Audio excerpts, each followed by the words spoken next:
Pay close attention. The news you're about to see is fulfilling Bible prophecy.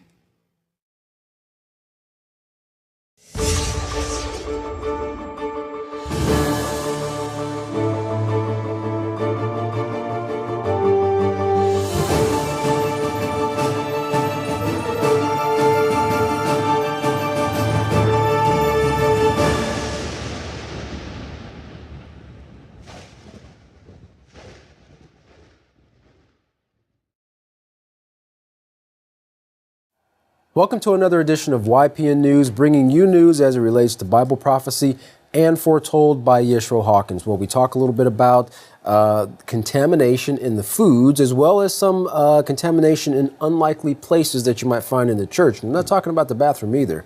We also look a little bit about the overcrowding in the prisons and their lack of workers, as well as police brutality in the news again. Well, we start off today with glyphosate. Yeah, glyphosate sounds more like something you find in a science lab workbook. Well, it's actually an herbicide used to kill weeds, and it's manufactured by who of all people would you think? Must be Monsanto. That's right, Monsanto. In a recent interview concerning the potential cancer risk related to the exposure of the chemical, a Monsanto representative was asked if he would be willing to consume some of the chemical since he claimed it was safe for humans. Yeah, why not? At first he said he would, but then he quickly recanted, saying, "I'm not stupid." He discontinued the interview, took off his mic, and left while calling the interviewer a jerk. Well, I guess that glyphosate is not so safe after all. Wow.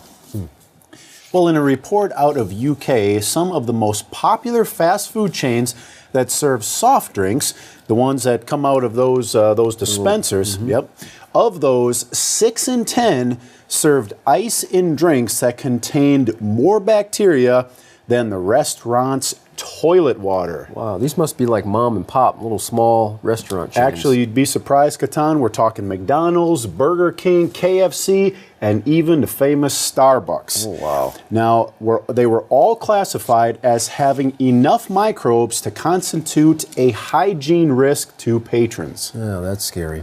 Well, the cause, experts say, is unclear, whether it's from not cleaning the ice dispenser or employees servicing the ice machine with unwashed hands. What is clear is that you might want to hold the ice on your next order of soda. Well, the UK isn't the only place where hygiene in the food industry is a problem, though. Not too long ago, a Taco Bell employee got caught on camera licking a stack of taco shells in a what not to do viral picture. Wow. Now, the bacteria found in the ice could also contain E. coli, which can cause severe intestinal distress. Well, are you still hungry? Well, Blue Bell Creameries is in the news again, as it has recalled 25 of its products in the last month over listeria concerns. And another company, Sabra, is recalling its hummus because of possible listeria contamination. Eating listeria-contaminated foods can cause listeriosis. Symptoms include fever, muscle ache, nausea, and diarrhea, and it can be deadly as well. In fact, Dr. Schaffner of Vanderbilt University Medical Center said it can get out of the intestines and into the bloodstream and cause encephalitis and even cause a miscarriage in pregnant women. Wow. Well, listeria infections usually affect older adults, pregnant women, newborns, and adults with weakened immune systems. Now, 3 people who ate tainted ice cream from Blue Bell Creameries have died, according to health officials. And unlike other bacteria, listeria can grow even in cold temperatures. And that's why it's so very important that you check your refrigerator and discard any of those products that are on the recall list. Sure makes sense. Interesting to note, also, unlike other bacteria, listeria, when you're contaminated with it or infected with it, it can be days or even months before any symptoms of listeria even begin to show. Wow. Well, if you're sick from foodborne illness or any other type of illness and you're thinking of going to your local church to get blessed, well, think again. The holy water used to perform such tasks is actually contains fecal matter. That's right. Austrian scientists tested water from nearly 3 dozen water sources from so-called holy springs and church ponds and found that not one of them was safe to drink. In fact, 86% of the springs that they tested contained fecal bacteria like E. coli, which can lead to diarrhea, stomach cramps, fever, and other illnesses if ingested. Concerning that holy water, of the samples that were tested, every milliliter of water contained 62 million bacteria. Now, that might sound like a normal number for water since there's a lot of bacteria in there. But for comparison, British tap water legally can't have more than 100 bacteria. Wow, so we're talking 100 versus 62 million. That's right. Wow. Yeah. Scientists studied springs that had so-called healing powers in the medieval times. And one scientist, Dr. Kirshner, said that there's a reason they thought they had healing powers at that time. Well, he said in those days, the quality of water in cities and towns was generally poor, so poor that people were constantly developing diarrhea and other diseases from drinking that water. Now, if they came across a protected spring in a forest that was not as polluted and drank from it for several days, their symptoms started to disappear because they were drinking the water that wasn't containing the bacteria. Right. Now, the researchers suggest that the churches add salt to the water to prevent the bacteria from spreading rapidly and change out the water more often. Wow, interesting salt. Obviously, they're staying away from that salt to begin with. Well, continuing on churches, it seems that many churches are struggling to remain open as their attendance numbers are dwindling. In fact, about a third in France, a quarter in Germany, and almost half in Holland say they have no affiliation with a religion. In the Netherlands, one church turned its main meeting area into a skateboard park after its members dropped to less than a handful. Of all the faiths, it's Christianity that's seen the biggest drop-off, with church attendance at an all-time low. Well, some churches in Germany have tried also to offer something different, like year-round Christmas and Easter scenes. Now, in Italy, churches are being repurposed in every way. For instance, some have they've been turned into courtrooms, museums, banks, even pizzerias. Probably a better use. At a recent Senate hearing, a question was posed by one of the senators there. She said, "How do we get back to a moral rebirth in this country since we are slowly eroding religion at every opportunity that we have?" She continued, "Probably we should be debating a bill to have every American to attend the church of their choice on Sunday." And it's interesting that she was pushing for that to be on Sunday, or at least she put that out there in the open. In fact, there was a bill, a law some time ago where you couldn't even operate a business on a Sunday. So I don't know if they're trying to get us back to that time period or not. Now, if you do decide to go to church, if the church of your choice on Sunday, you might run into something like this: MMA or mixed martial arts. Now, one pastor, Preston Hopper, also known as the pastor of disaster, believes that fighting has a place not only in a cage, but also in the church. Now, one young man who is being trained to fight said he likes to fight. He likes hitting things, and when he goes into the ring, he wants to rip that kid's head off. Well, sounds a little confusing. Vicious. Wow. At a recent fight where that young man lost to a much smaller opponent and walked away crying, Hopper said it's hard to watch him cry like that. And for a kid like that, it's imperative for the dad to say, no matter what you do, I'm always going to be proud of you. Wow. Well, from children fighting in the ring to human rights activists and family members fighting from the picket line, YPN's Larry McGee has our story on the increasing dissatisfaction of U.S. citizens with what is being called the prison industrial complex and the latest actions they're taking to address it. Larry? Nationwide boycotts, both inside and outside the U.S.'s many prisons, are currently being organized by the Interfaith Prison Coalition and is being targeted at dozens of major corporations who are being accused of unjustly profiting from prison labor. The coalition's action is also calling for other organizations such as churches and universities to cease from investing in corporations which exploit prison labor. Prison advocates say that America is financially addicted and hopelessly obsessed with caging bodies and arresting their citizens, and they are profiting off of it. The state of New Jersey is being held up as an example where prisoners receive $1.80 for 8 hours of labor. Yet despite this, callous phone companies are charging rates for prison phone calls, which are often 100% more than that being charged to the free public. And it's not just them. Local farmers, storefronts, and local businesses are all in commercial cahoots with institutions, creating a web of financial dependency, which in many cases makes up the fiscal backbone of entire towns and is the prison industrial complex in action.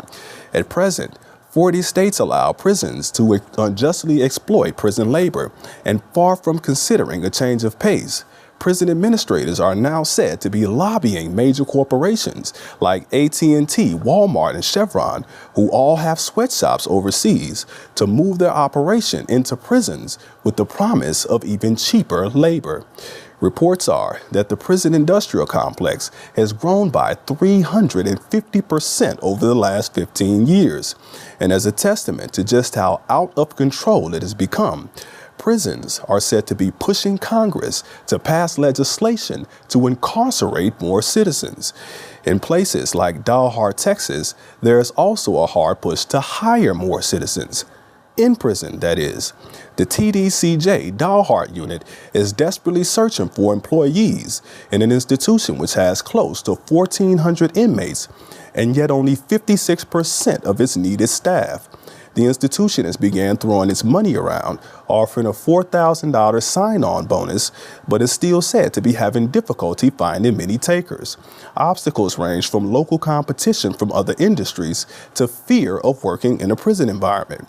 Dalhart warden Norval Arnold says those concerns, however, are unmerited and insists, with the support of Institute staff, that prisons are a safe and great place to start a career.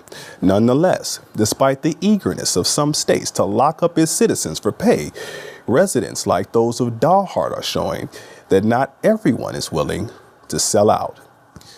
For YPN News, I'm Larry McGee. Gatan Jeff, back to you. Interesting. I think it's time we get to the point where we're actually training these men and women to be benefits to society instead of keeping them caged up for real so many rehabilitation. years. Yeah, That's right. Well, a surveillance video was uploaded to YouTube by an employee of a grocery store in Central California in hopes of finding the man responsible for abusing a child. In the disturbing clip, you see a man run after a young boy, then slap him so hard in the face that the child is knocked to the floor. The man then picks him up by one arm, and then a woman takes him out of the store as if nothing has taken place. Now, the man identified as 23-year-old Justin Winnington, the father of the little boy, was arrested the day after the incident due to the video going viral. Winnington faces one count of felony assault on a child and is being held on $1 million bail. Well, in Detroit, Michigan, Michelle Blair, a 35-year-old mother of four, is charged with torturing and murdering two of her children. Their bodies were found in her apartment freezer. If convicted of murdering 13-year-old Stoney Blair and 9-year-old Stephen Barry, she faces life in prison without parole. But before facing trial, she and the father of one of the surviving children attended what turned out to be a contentious custody hearing over the child's future. Now, yelling obscenities, she was removed from the court during the hearing. While the state of Michigan is trying to terminate her parental rights, their surviving children are currently in protective custody. A federal grand jury has indicted a City of Madison, Wisconsin police officer for using unreasonable force against the man he was attempting to question in February. The one-count indictment charges that Eric Sloan Parker, age 26, from Tony, Alabama, while acting in his official capacity as a police officer, injured a man by throwing him to the ground February 6 in Limestone County. Parker's actions deprive the man of his right under the U.S. Constitution to be secure from unreasonable seizures. Now, this includes the right to be free from unreasonable force by anyone serving in the position of law enforcement. And another police shooting dashboard camera, which captured the shooting death of a man in Miami Gardens. Attorney for the family of Laval Hall released a 19-minute dash cam video. The officers were responding to a call from his mother, who said he was having mental issues at the time. While the video shed some light on what took place, much of what occurred is not in view. Now, take a look for yourself. It's early morning, February 15th. The man running by with the broom is Laval Hall. Having a history of mental illness, his mother had called for help. When police arrive, the confrontation. Now, just 60 seconds later, escalation, which leads to shots being fired. The grieving family said they wanted to make this dashcam video public to hold police accountable. They are suing the department, saying police use excessive force on their son. Glenn Goldberg, attorney for the Halls, that family, said that the officers had made up their minds that they were going to kill Laval before the incident took place. Well, in still another police shooting, Officer Michael Slager could get the death penalty if he is convicted of murdering Walter Scott. Now, Slager has already been fired as a South Carolina police officer after the shooting he was involved in was caught on video. What started off with a traffic stop for a broken taillight quickly escalated. When the video starts, you can see the two men struggling. Officer Slager had apparently fired his taser. As Scott broke away, the taser wires were still attached to him. An object then either falls or is tossed to the ground as Officer Michael Slager draws his gun. Now, Slager then fires 8 shots as Scott runs away and falls to the ground. Scott is then handcuffed on the ground where he fell. Now, you can also see on the video Slager running back to pick up an object, then dropping it near Scott's body. Now, the police report says that they tried to administer CPR, but there's no evidence of that on the 4 minutes of video.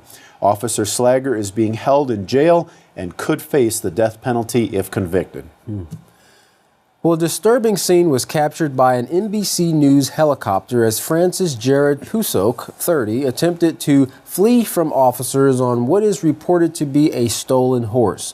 One officer caught up to Pusok and appears to shoot him with a taser as he falls off the animal. A second officer catches up, and the man is tased by both officers. Following the dual tasing, the second officer on the scene begins kicking him in the face as he is on his stomach on the ground.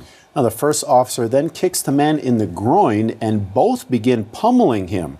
They strike him with their tasers, fists, and knees as Pusok is under them, face down and defenseless. Several more officers begin arriving and swarm onto the man, getting their blows in. A couple of minutes into the beating, there are 9 officers surrounding him, then 11.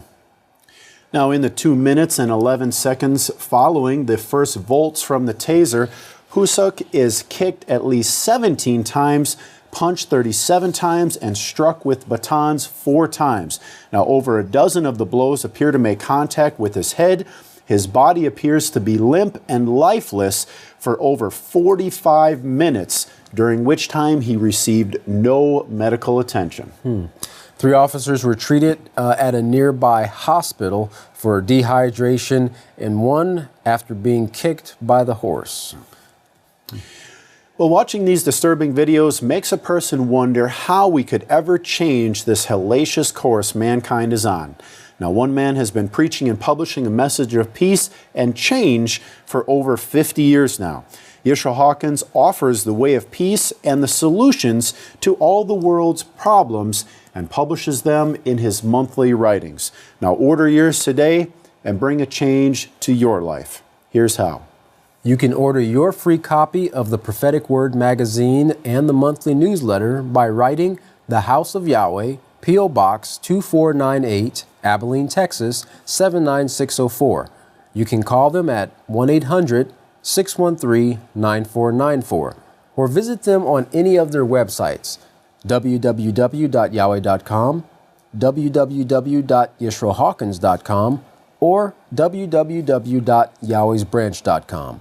You can email them at info@yahweh.com, and for any calls outside the United States, please call the number on your screen.